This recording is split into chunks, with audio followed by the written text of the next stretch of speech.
Segment ng Eat Bulaga na The Age is Right. Gagayahin di umano ng katapat na programa nito na It's Showtime. Yan ang ilan sa pag-uusapan natin ngayong araw po mga kaparokya. But before we jump into our main topic, ay ating pag-usapan muna ang nakalap po nating TV ratings ng dalawang noontime shows. Ito po ay para sa araw ng Tuesday, Martes. Alam naman po natin, pag araw ng Martes ay pre-recorded po or hindi po live ang episode ng Eat Bulaga. Ito po ay May 12, Tuesday, 2026. At dito makita po natin mga kaparokya. So as you can see, ang Eat Showtime po ay may 6.1% at ang Eat Bulaga ay may 2.9%. So ang baba po na naging ratings ng Eat Bulaga that day. So dito ay lamang ng 3.2% ang noontime program ng GMA, ng A to Z, ng All TV at Kapamilya Channel na It's Showtime. So makikita po natin dito mga kaparokya yung numbers or yung ratings ng bawat TV stations ng dalawang noontime shows na kung saan yung Kapamilya Channel po ay may 0.1%, yung All TV ay may 0.2%, ang A to Z naman po ay may 0.4% at ang GMA ay may 5.4%. So ito po ang kauna-unahang pagkakataon mga kaparokya na nakita po natin na umabot po ng mahigit 5% ang ratings ng It's Showtime para sa GMA Network. Samantala, ito rin po, kabaligtaran ng Eat Bulaga, ito rin po ang kauna-unahang pagkakataon na nakita po natin na umabot lamang po ng 2.4% ang ratings ng Eat Bulaga para sa TV5. So dito mga kaparokya, ang pagitan po nila ay 3%. Bagaman na mataas kung may tuturing ang numbers ng Eat Bulaga para sa TV5, pero di pa rin po natin maiaalis na talagang malayo po ang pagitan ng ratings ng It's Showtime para sa GMA at TV5 para naman po, or Eat Bulaga para po sa TV5. So iba po talaga ang bentahe na meron ang GMA sa TV5. Unang-una po mga kaparokya ay ang coverage or yung lawak ng naabot nga po ng GMA, and of course yung signal. Malaking bagay po talaga kapag malakas at maganda ang signal ng isang TV network. Yan po ang isa sa ninanais po natin na baguhin or ayusin ng pamunuan ng TV5.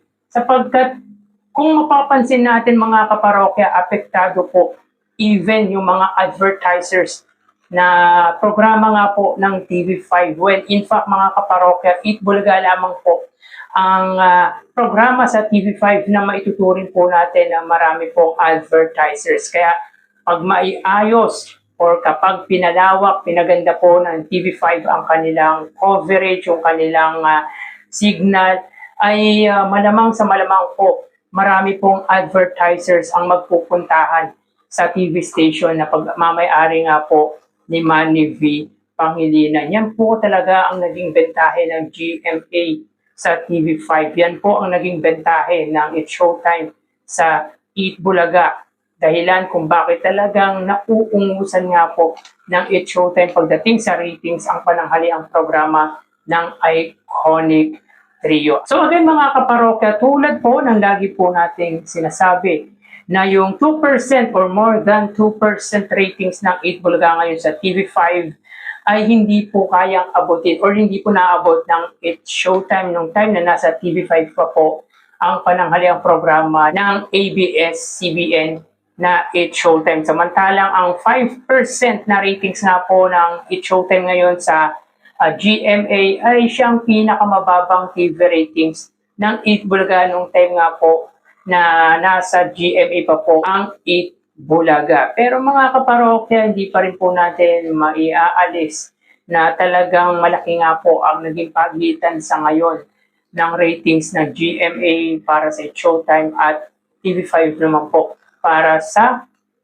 Itbulaga. Pero mababa man po ang naging ratings ng TV5 for Itbulaga, ay positive naman po ang naging ratings ng RPTV sapagkat meron po itong 0.5%.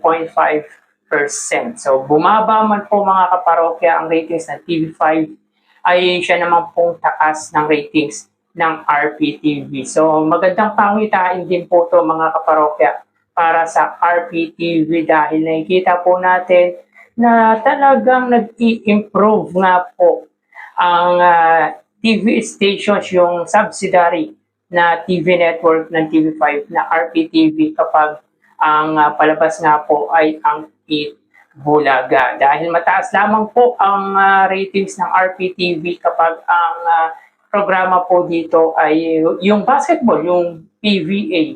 But anyway, mga kaparokya, first time po ito para sa GMA, sa It's Showtime na umabot po ng 5% or more than 5% ang ratings ng It's Showtime. Ngayong taong 2026 to mga kaparokya, ito lang po ang pinag-usapan natin ngayong taong 2026.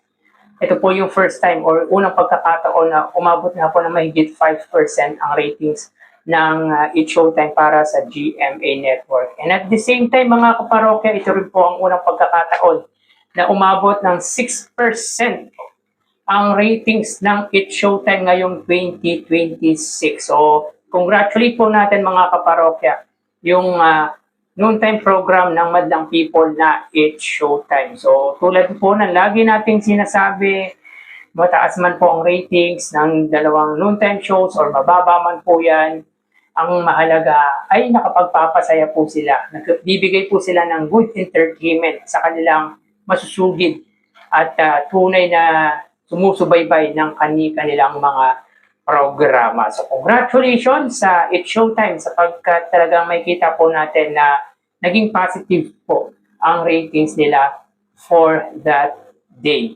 Samantala mga kaparokya, yun na nga po ang sinasabi natin, nagkakalat na naman po si Procnoy o yung dating Telenews na ngayon ay Media Watch na hindi ko po alam kung saan po nakuha ang kanyang name, yung Facebook name. So yun nga po, sabi nga po dito mga kaparokya, ang It's Showtime po ay bali-balitang gagayahin daw po ang The Age is Right ng Itbulaga. At mga kaparokya, talagang gustong-gusto po nitong ini-insist yung GMA Network. Sapagkat pati palaro mga kaparokya ng TikTok Lock ay gusto daw di umano gayahin ng It's Showtime. Well mga kaparokya, wala naman pong masama kung gayahin ng It's Showtime ang The Age is Right. Normal po yan. Kumbaga mga kaparokya, part yan ng competition, yung healthy competition. Pero ang tanong dyan mga kaparokya, anong segment ang ipapalit sa It's Showtime para magaya nila yung The Age is Right, yung laro-laro pick na alam naman po natin na nagre-rate, yung tawag ng tanghalan na alam naman po natin mga kaparokya na resident segment ng It's Showtime. Kaya para sa akin ay malabo po na gayahin ng It's Showtime yung The Age is Right. At kung gayahin man ito mga kaparokya, ay wala naman pong masama. Ang mahalaga naman dito ay nakapagbibigay po sila ng magandang entertainment sa kanilang masusugid na manunood. At tulad nga po ng sinasabi natin mga kaparokya, pilit nitong ini-insist yung GMA program na TikTok Lock.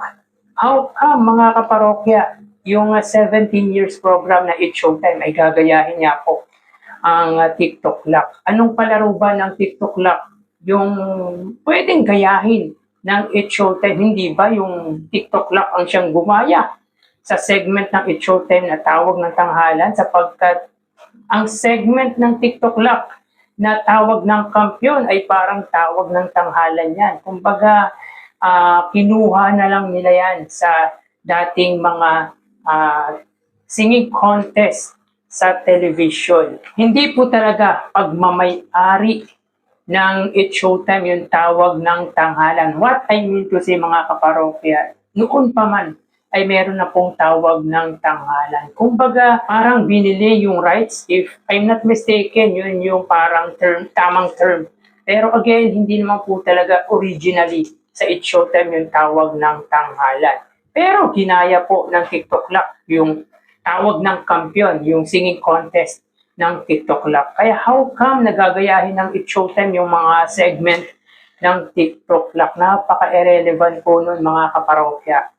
Kumbaga, maniniwala ako na gayahin ng mga ilang programa ang mga naging segment ng Eat Bulaga dahil sa tagal na nailagi or sa tagal nga po ng programa ng pananghaliang programa ng iconic trio na Eat Bulaga po. Pwedeng gayahin nila yung mga naging segment ng Eat Bulaga. Pero yung gayahin ng Eat Showtime, yung mga palaro ng TikTok Lock ay napaka-imposible nun. Talagang gusto lang po talaga ma-insist ng Facebook page na ito na Media Watch na si Procnoy, originally na si Procnoy, ang mga programa ng GMA Network. Kaya ako mga kaparokya, hindi ako naniniwala na solid Eat Bulaga po ito. Hindi po ako naniniwala na solid TV5 po si Media Watch or si Procnoy. Dahil talagang galit lang po talaga ito sa It's Showtime at sa ABS-CBN.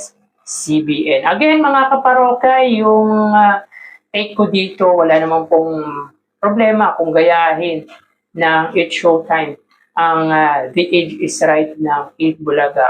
Dahil part naman po yun ng competition